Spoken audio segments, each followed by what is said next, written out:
अस्सलाम वालेकुम मेरे बच्चों की हाल चाल है ठीक ठाक हो। मिर्च मसाला विद ज़ायदा ਦੇ ਕਿਚਨ 'ਚ ਤੁਹਾਨੂੰ ਸਾਰਿਆਂ ਨੂੰ ਖੁਸ਼ ਆਮਦੀਦ। ਤੇ ਅੱਜ ਅਸੀਂ ਬਣਾਉਣ ਲੱਗੇ ਹਾਂ ਖੀਰ। ਤੇ ਆਓ ਫਿਰ ਅਸੀਂ ਤੁਹਾਨੂੰ ਖੀਰ ਬਣਾਉਣਾ ਦਿਖਾਉਂਦੇ ਹਾਂ। ਅਸੀਂ ਤਕਰੀਬਨ 8 ਕਿਲੋ ਸਾਡੇ ਕੋਲ ਦੁੱਧ ਹੈ ਤੇ ਅਸੀਂ ਉਹਦੇ 'ਚ ਇੱਕ ਪਾਈਆ ਚਾਵਲ ਪਾਣੇ ਨੇ। ਚਾਵਲ ਦੇਖਦੇ ਪਏ ਜੇ ਕਿ ਇੱਕ ਪਾਈਆ ਅਸੀਂ ਚਾਵਲ ਲਏ ਨੇ ਤੇ ਅਸੀਂ ਚਾਵਲ ਅੱਛੀ ਤਰ੍ਹਾਂ ਧੋ ਕੇ ਬਣਾ ਕੇ ਸਫੇਦ ਕਰਕੇ ਅਸੀਂ ਦੁੱਧ ਦੇ ਵਿੱਚ ਪਾਤੇ ਨੇ। ਦੁੱਧ ਨੂੰ ਇੰਨਾ ਕੁ ਪਕਾਉਣਾ ਹੈ ਕਿ ਦੁੱਧ ਚਾਵਲ ਖੁਦ ਬਖੁਦ ਹੀ ਵਿੱਚ ਮੈਲਟ ਹੋ ਜਾਣਗੇ। ਇਹ ਦੇਖੋ ਦੁੱਧ ਤੋਂ ਅਸੀਂ ਮਲਾਈ ਨਹੀਂ ਲਾਈ ਹੈਗੀ, ਮਲਾਈ ਸਮੇਤ ਹੀ ਅਸੀਂ ਦੁੱਧ ਰੱਖਿਆ ਵੇ। ਅਸੀਂ ਦੁੱਧ ਨੂੰ ਉਬਾਲਾ ਦਵਾ ਲਿਆ ਹੈ, ਪਹਿਲੇ ਹੀ ਉਬਾਲਾ ਦਵਾ ਲਿਆ ਕਿ ਬੱਚੋ ਦੁੱਧ ਨੂੰ ਪਹਿਲੇ ਉਬਾਲਾ ਦਵਾ ਲਓ। ਜੇ ਤੁਹਾਡਾ ਪੁਰਾਣਾ ਦੁੱਧ ਪਿਆ ਤਾਂ ਤੁਸੀਂ ਦੁੱਧ ਨੂੰ ਉਬਾਲਾ ਪਹਿਲੇ ਦਵਾ ਕੇ ਤੇ ਫਿਰ ਵਿੱਚ ਚਾਵਲ ਪਾਣੇ, ਕਿਉਂਕਿ ਸਾਡਾ ਦੁੱਧ ਤਾਜ਼ਾ ਸੀ। ਅਸੀਂ ਇਸ ਲਈ ਇੱਕ ਉਬਾਲਾ ਦਵਾ ਕੇ ਤੇ ਵਿੱਚ ਚਾਵਲ ਪਾ ਕੇ ਤੇ ਅਸੀਂ ਇਹਨੂੰ ਹੁਣ ਪਕਾਉਣਾ। ਇਹਨੂੰ ਹੁਣ ਅਸੀਂ ਕੋਲ ਖਲੋ ਕੇ ਇਹਨੂੰ ਪਕਾਉਣਾ ਜਿੰਨੀ ਦੇਰ ਇਹ ਰਿੱਝਣ ਨਾ ਲੱਗ ਪਵੇ। ਜਦੋਂ ਇਹ ਰਿੱਝਣ ਲੱਗ ਪਏਗੀ ਫਿਰ ਅਸੀਂ ਹਲਕੀ ਆਂਚ ਕਰਕੇ ਤੇ ਇਹਨੂੰ ਪੱਕਣ ਤੇ ਰੱਖ ਦੇਣਾ ਹੈ ਤੇ ਖੂਬ ਪਕਾਉਣਾ ਹੈ। ਪਕਾ ਕੇ ਅਸੀਂ ਇਹਦਾ ਰੰਗ ਜਿਹੜਾ ਨਾ ਇਹਦਾ ਰੰਗ ਤਬਦੀਲ ਹੋ ਜਾਏਗਾ। ਚਾਵਲ ਖੁਦ ਬਖੁਦ ਹੀ ਇਹਦੇ ਵਿੱਚ ਖੁਰਨਾ ਸ਼ੁਰੂ ਹੋ ਜਾਣਗੇ। ਜਿਵੇਂ ਦੇਖਦੇ ਪਏ ਦੁੱਧ ਨੂੰ ਉਬਾਲਾ ਆਉਂਦਾ ਤੇ ਅਸੀਂ ਚੁੱਲ੍ਹਾ ਹਲਕਾ ਕਰ ਦਿੰਦੇ ਹਾਂ। ਹੁਣ ਅਸੀਂ ਇਹਦੇ ਵਿੱਚ ਇਲਾਚੀਆਂ ਪਾ ਦੇਣੀਆਂ ਨੇ 2 ਤੋਂ 3। ਕਈ ਇਲਾਚੀਆਂ ਪਸੰਦ ਕਰਦੇ ਨੇ, ਕਈ ਨਹੀਂ ਕਰਦੇ ਪਸੰਦ, ਪਰ ਅਸੀਂ ਪਸੰਦ ਕਰਨੇ ਇਸ ਲਈ ਅਸੀਂ ਇਲਾਚੀਆਂ ਖੋਲ੍ਹ ਕੇ ਪਾਤੀਆਂ ਨੇ ਵਿੱਚ। ਤੇ ਇਹ ਮੈਂ ਆਪਣੀ ਬੱਚੀ ਦੇ ਕੋਲ ਖੜੀ ਹਾਂ ਤੇ ਮੇਰੀ ਬੱਚੀ ਕਰ ਰਹੀ ਤੇ ਮੈਂ ਉਹਨੂੰ ਦੱਸਣੀ ਆ ਕਿ ਕਿੰਝ ਖੀਰ ਪਕਾਈ ਦੀ ਹੈ। ਤੇ ਹੁਣ ਤੁਸੀਂ ਇਹ ਵੇਖੋ ਦੁੱਧ ਨੂੰ ਉਬਾਲਾ ਆਉਂਦਾ ਪਿਆ ਤੇ ਅਸੀਂ ਬੰਦ ਕਰੀ ਜਾਂਦੇ ਹਾਂ ਤੇ ਦੁੱਧ ਨੂੰ ਜੋ ਰਿੱਝਣ ਲੱਗ ਪਏਗਾ ਫਿਰ ਅਸੀਂ ਇਹਨੂੰ ਬੰਦ ਕਰ। ਤੁਸੀਂ ਨਾਲ ਇਹ ਸਾਈਡਾਂ ਤੋਂ ਵੀ ਲਾਂਦੇ ਜਾਓ, ਮਲਾਈ ਜਿਹੜੀ ਜੰਮ ਜਾਂਦੀ ਹੈ ਉਹਨੂੰ ਵੀ ਸਾਈਡਾਂ ਤੋਂ ਲਾਂਦੇ ਜਾਓ ਤੇ ਇਹਦਾ ਫਿਰ ਪੱਕੇਗੀ ਤੇ ਇਹਦਾ ਜ਼ਾਇਕਾ ਦੇਖਣਾ ਕਿੱਡਾ ਮਜ਼ੇਦਾਰ ਬਣਦਾ ਹੈ। ਤੇ ਹੁਣ ਤੁਸੀਂ ਇਹਨੂੰ ਹਲਕੀ ਆਂਚ ਕਰਕੇ ਤੇ ਪੱਕਣ ਦੇਣਾ ਹੈ। ਇਹਦੇ ਪਏ ਜੇ ਕਿ ਤਕਰੀਬਨ ਸਾਨੂੰ 2 ਘੰਟੇ ਲੱਗੇ ਨੇ ਖੀਰ ਪਕਾਉਣ 'ਚ। ਤੇ ਮਾਸ਼ਾਅੱਲਾ ਦੇਖੋ ਸਾਡੀ ਖੀਰ ਦਾ ਰੰਗ ਕਿੱਡਾ ਪਿਆਰਾ ਨਿਕਲ ਆਇਆ ਹੈ, ਪਿੰਕ ਕਲਰ ਹੋ ਗਿਆ ਵੇ। ਤੇ ਹੁਣ ਅਸੀਂ ਤੁਹਾਨੂੰ ਵਹਾਨੇ ਪਏ ਹਾਂ ਕਿ ਹੁਣ ਅਸੀਂ ਚੀਨੀ ਪਾਉਣ ਲੱਗੇ ਹਾਂ। ਤਕਰੀਬਨ 8 ਕਿਲੋ ਦੁੱਧ ਦੇ ਵਿੱਚ ਚੀਨੀ ਅਸੀਂ ਕਿਲੋ ਪਾਈ। ਤੁਸੀਂ ਆਪਣੇ ਜ਼ਾਇਕੇ ਦੇ ਮੁਤਾਬਕ ਪਾ, ਕੋਈ ਘੱਟ ਖਾਂਦੇ ਨੇ, ਕਈ ਜ਼ਿਆਦਾ ਖਾਂਦੇ ਨੇ, ਤੇ ਤੁਸੀਂ ਆਪਣੇ ਹਿਸਾਬ ਨਾਲ ਪਾ ਲੈਣਾ ਜਿੰਨੀ ਕਿ ਤੁਹਾਨੂੰ ਪਸੰਦ ਹੈ।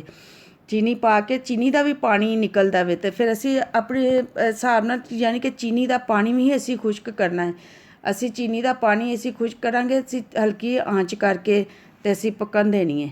ਤੇ ਜਦੋਂ ਚੀਨੀ ਦਾ ਪਾਣੀ ਖੁਸ਼ਕ ਹੋ ਜਾਏਗਾ ਫਿਰ ਅਸੀਂ ਇਹਦੇ 'ਚ ਬਦਾਮ ਪਾਣੇ। ਕਈ ਸਾਰੇ ਮੇਵੇ ਪਾਉਂਦੇ ਨੇ, ਖੁਸ਼ਕ ਮੇਵਾ ਸਾਰੇ ਪਾਉਂਦੇ ਨੇ, ਅਸੀਂ ਸਾਰਾ ਨਹੀਂ ਪਾਉਂਦੇ, ਸਾਨੂੰ ਪਸੰਦ ਨਹੀਂ ਹੈਗਾ। ਅਸੀਂ ਬਹਰਹਾਲ ਅਸੀਂ ਸਿਰਫ ਬਦਾਮ ਹੀ ਖਾਲੀ ਪਾਣੇ ਨੇ। ਤੇ ਅਸੀਂ ਜਦੋਂ ਇਹ ਹੁਣ ਪੱਕਣ ਲੱਗ ਪਏਗੀ ਤੇ ਇਹਦੇ ਛਿੱਟਾਂ ਬੜੀਆਂ ਪੈਂਦੀਆਂ ਨੇ।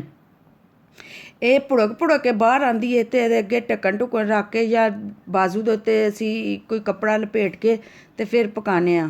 ਤੇ ਹੁਣ ਜਿਵੇਂ ਕਿ ਵੇਖਦੇ ਪਏ ਜੇ ਉਛਲ ਕੇ ਬਾਹਰ ਆ ਰਹੀ ਹੈ ਤੇ ਅਸੀਂ ਆਪਣੇ ਆਪ ਨੂੰ ਬਚਾ ਰਹੇ ਹਾਂ ਕਿ ਇਹਦਾ ਇੱਕ ਵੀ ਕਤਰਾ ਪੈ ਜਾਵੇ ਤੇ ਬਾਜ਼ੂ ਜਾਂ ਪੇਟ ਜਾਂ ਪੈਰਾਂ 'ਤੇ ਪਵੇ ਤੇ ਜਲਣ ਦਾ ਡਰ ਹੁੰਦਾ ਵੇ। ਇਸ ਵਜ੍ਹਾ ਤੋਂ ਆਪਣਾ ਬਚਾ ਕੇ ਤੇ ਫਿਰ ਇਹਦੇ 'ਚ ਚਮਚ ਹਿਲਾਉਣਾ ਜੇ।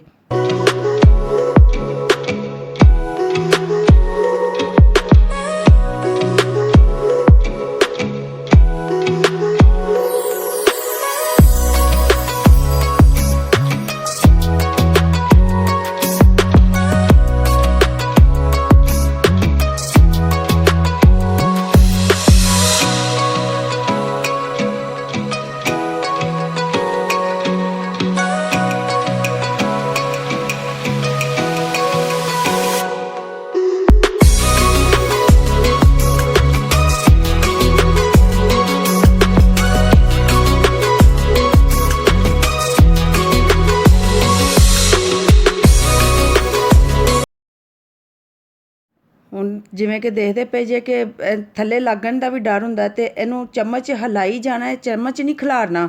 ਤੇ ਇਹ ਵੇਖੋ ਹੁਣ ਅਸੀਂ ਪਲੇਟ ਦੇ ਵਿੱਚ ਪਾ ਕੇ ਚੈੱਕ ਕਰਨ ਦੇ ਆ ਕਿ ਇਹ ਜੰਮ ਗਈ ਹੈ ਕਿ ਨਹੀਂ ਜੰਮਦੀ। ਜੋ ਪਲੇਟ ਦੇ ਵਿੱਚ ਜੰਮ ਜਾਏ ਤੇ ਸਮਝੋ ਕਿ ਸਾਡੀ ਖੀਰ ਬਿਲਕੁਲ ਤਿਆਰ ਹੈ। ਹੁਣ ਅਸੀਂ ਚੁੱਲ੍ਹਾ ਦਾ ਬੰਦ ਕਰ ਦਿੱਤਾ ਵੇ ਤੇ ਦੇਖੋ ਸਾਡੀ ਖੀਰ ਦਾ ਕਲਰ ਕਿੱਡਾ ਪਿਆਰਾ ਆ, ਪਿੰਕ ਕਲਰ ਹੈ। ਤੇ ਅਸੀਂ ਹੁਣ ਵਿੱਚ ਬਦਾਮ ਪਾ ਦੇਣੇ ਨੇ। ਤੁਹਾਨੂੰ ਪਹਿਲੇ ਵੀ ਦੱਸਿਆ ਸੀ ਕਿ ਅਸੀਂ ਸਿਰਫ ਖਾਲੀ ਬਦਾਮ ਹੀ ਪਾਣੇ ਨੇ, ਸਾਨੂੰ ਹੋਰ ਮੇਵੇ ਪਸੰਦ ਨਹੀਂ ਹੈਗੇ। ਤੇ ਇਸ ਵਜ੍ਹਾ ਤੋਂ ਤੇ ਅਸੀਂ ਹੁਣ ਇਹਨੂੰ ਤੁਹਾਨੂੰ ਸਰਵ ਕਰਕੇ ਦਿਖਾਉਂਦੇ ਹਾਂ ਅਸੀਂ ਹੁਣ ਤੁਹਾਨੂੰ ਸਰਵ ਕਰਕੇ ਦਿਖਾ ਰਹੇ ਹਾਂ ਕਿ ਅਸੀਂ ਹੁਣ ਬਰਤਨਾਂ ਦੇ ਵਿੱਚ ਪਾ ਲਿਆ ਸੀ। ਥੋੜ੍ਹੇ ਜਿਹੇ ਬਦਾਮ ਅਸੀਂ ਪੀਸ ਲਏ ਸੀ ਅਤੇ ਅਸੀਂ ਉੱਤੇ ਡੈਕੋਰੇਟ ਕਰਨ ਵਾਸਤੇ ਅਸੀਂ ਬਦਾਮ ਪਾਉਣ ਲੱਗੇ ਹਾਂ। ਅਤੇ ਦੇਖੋ ਸਾਡੀ ਖੀਰ ਕਿੱਡੀ ਪਿਆਰੀ ਲੱਗ ਰਹੀ ਹੈ। ਅਤੇ ਮਾਸ਼ਾਅੱਲਾ ਤੁਸੀਂ ਵੀ ਇੰਝ ਹੀ ਬਣਾਓ ਅਤੇ ਦੇਖਣਾ ਤੁਹਾਡੇ ਤੁਸੀਂ ਉਂਗਲਾਂ ਵੀ ਖਾ ਜਾਓਗੇ ਆਪਣੀਆਂ। ਇੰਨੀ ਕੁ ਮਜ਼ੇਦਾਰ ਐਡੀ ਟੇਸਟ ਹੁੰਦਾ ਇਹਦਾ ਕਿ ਖੋਏ ਨਾਲੋਂ ਵੱਧ ਇਹਦਾ ਟੇਸਟ ਹੈ। ਲੋਕ ਖੋਇਆ ਪਾ ਕੇ ਬਣਾਉਂਦੇ ਨੇ, ਅਸੀਂ ਖੋਏ ਤੋਂ ਬਗੈਰ ਹੀ ਬਣਾਇਆ ਹੈ। ਅਤੇ ਹੁਣ ਤੁਸੀਂ ਆਪਣਾ ਅਤੇ ਆਪਣੇ ਘਰ ਵਾਲਿਆਂ ਦਾ ਖਿਆਲ ਰੱਖਣਾ ਅਤੇ ਮੈਨੂੰ ਦੁਆਵਾਂ 'ਚ ਯਾਦ ਰੱਖਣਾ। ਅੱਲਾ ਹਾਫਿਜ਼।